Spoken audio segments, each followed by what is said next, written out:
Und ich werde das nie vergessen, wie ich so dachte, was? Das geht? Heute möchte ich darüber sprechen, wie ich es geschafft habe, meinen Perfektionismus abzulegen. Also ich bin inzwischen ja der größte Anti-Perfektionist, würde ich schon fast sagen. Auch wenn das einer sagt, ja, ich bin ja so perfektionistisch, da bin ich richtig genervt schon davon.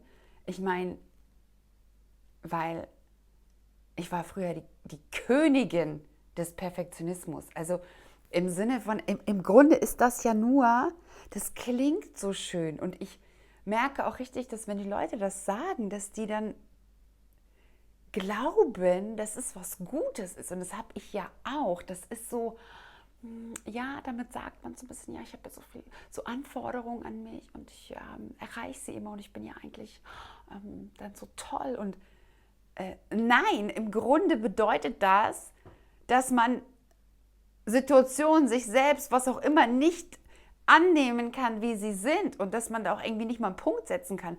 Also ich habe das, ich weiß nicht, wenn ich zum Beispiel für die Arbeit einen Kuchen gebacken habe, aus egal welchem Anlass. Und ich habe mal eine Situation gehabt, der ist dann nicht so ganz perfekt geworden, wie ich das wollte oder wie mein Maßstab war.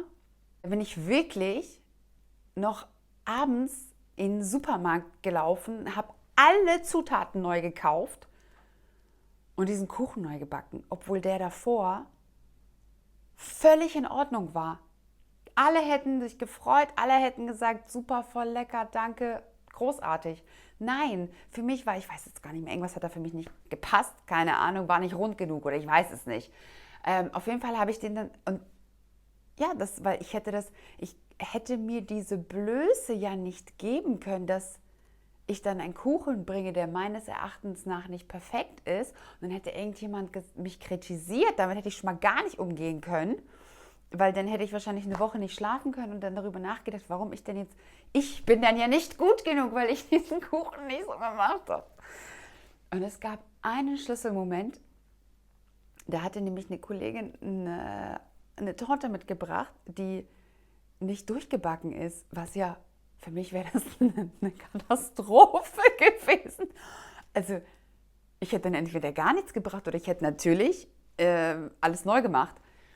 Sie hat einfach diesen Kuchen dahin gebracht und sie war völlig fein damit. Und es hat auch keiner was gesagt. Alle meinten, boah, das ist voll lecker, haben alle so quasi um diesen heißen Kern rumgegessen, also das, was nicht durchgebacken war in der Mitte, haben drumrum gegessen und waren so voll glücklich und alles war gut. Und ich werde das nicht vergessen, wie ich so dachte, was? Das geht? Also das hat mich richtig mitgenommen, will ich sagen, aber im positiven Sinne.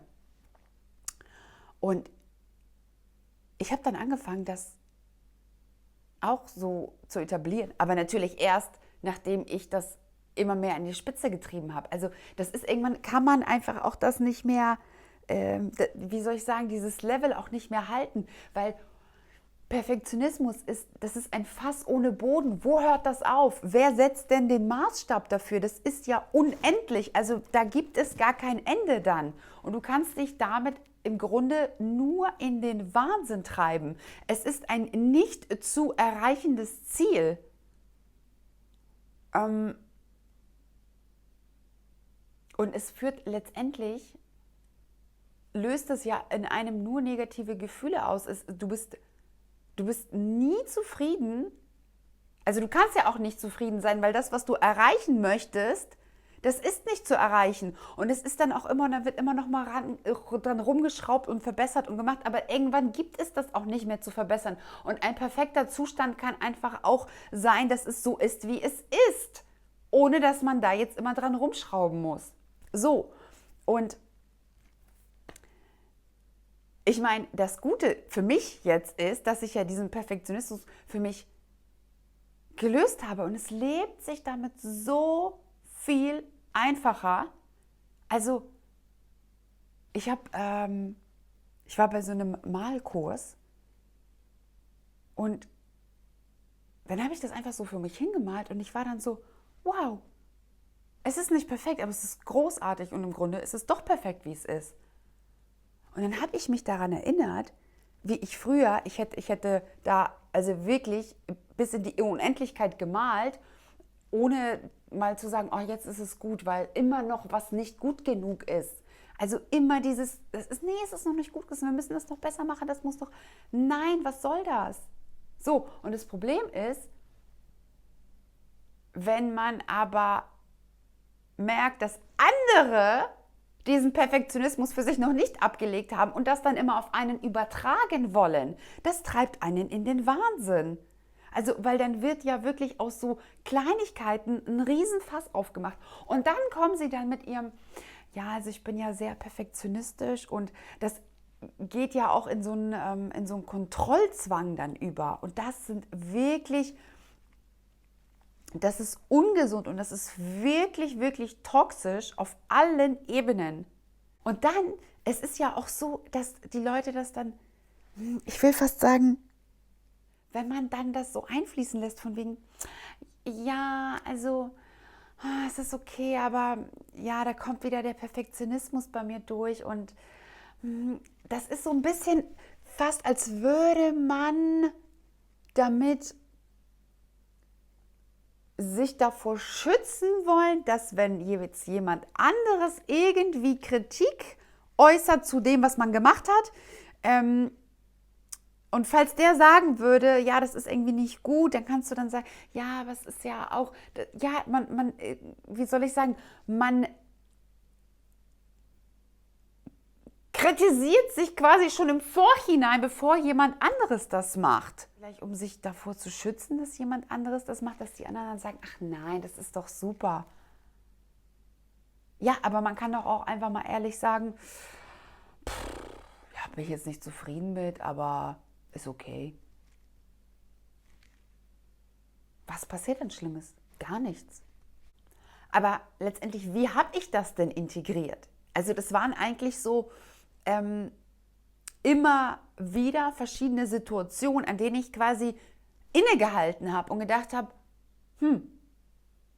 aber was ist, wenn ich das jetzt einfach mal so lasse, wie es ist? Und es fühlt sich dann erstmal, ja, ich will mal sagen, fast falsch an oder komisch an. Aber je öfter man das dann praktiziert und macht und sagt, ah, okay, ich lasse das jetzt einfach mal so, wie es ist und ich ändere daran jetzt nichts mehr, desto vertrauter wird einem dieses Gefühl. Und dann merkt man einfach auch mit der Zeit, wie sich dann immer mehr Zufriedenheit einstellt. Und das ist wirklich ein sehr, sehr schönes, befreiendes Gefühl. Das entkrampft einen auch total. Weil das ist ja auch immer, dann ist man ja auch immer in so einer Anspannung, dass das immer alles nicht gut genug ist und das noch optimiert werden muss. Aber das muss es letztendlich nicht. Es geht doch viel mehr um die Intention, mit der man die Dinge macht. Also nehmen wir mal das Beispiel Sport, dann mal nicht 110% geben konnte, weil ich irgendwie total low power war, dann war ich voll unzufrieden. Ja, nee, das war jetzt, ich habe jetzt hier nicht irgendwie alles gegeben. Statt dann sich darüber zu freuen, dass man ja trotzdem diese Art der Selbstliebe praktiziert hat und zum Sport gegangen ist, was Gutes für seinen Körper getan hat, ein bisschen Energie bewegt hat und so, dass man sagt, oh geil, ich bin stolz auf mich. Nein, man ist dann nicht zufrieden, weil man dann eine Leistung erbracht hat, mit der man quasi nicht zufrieden ist. Aber da ist ja wieder der Fokus auf das, was nicht gut ist, auf das, was man nicht erbracht hat. Statt die Dinge zu sehen, die gut sind, statt den Fokus darauf zu legen, dass man überhaupt was gemacht hat, dass man überhaupt einen Kuchen gebacken hat oder weiß ich was, ne? Das sind so, nein, da läuft immer der Fokus auf das Negative und das zieht sich dann doch voll durchs ganze Leben. Also, ich kann das nur empfehlen. Befreit euch vom Perfektionismus.